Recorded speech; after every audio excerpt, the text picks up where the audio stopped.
we find when we return to the same commentary is that they give not one, but many different understandings of Matthew 23. So this creator has just destroyed his own argument. First, he accuses me of cherry-picking the Davies and Allison commentary, but he doesn't tell his audience I actually cited multiple scholars to support my point that Jesus did not tell his followers to obey all the teachings of the Pharisees.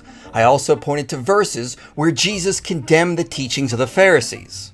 So in reality, he cherry-picked me to accuse me of cherry-picking.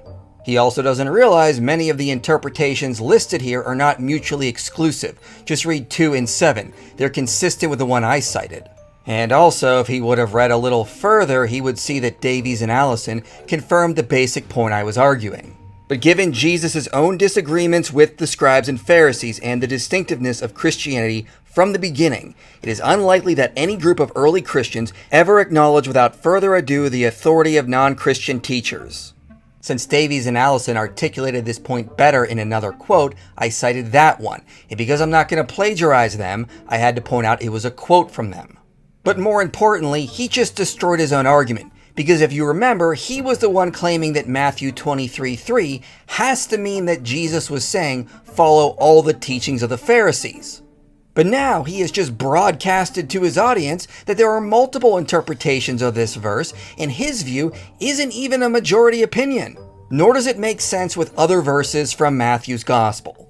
So I guess we should thank him for pointing out to his audience the overwhelming majority of scholars reject his reading.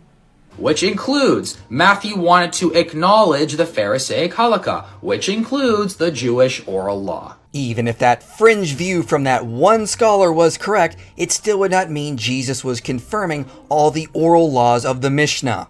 Because again, they didn't start writing the Mishnah down until after 70 AD, so we have no idea how old each saying is.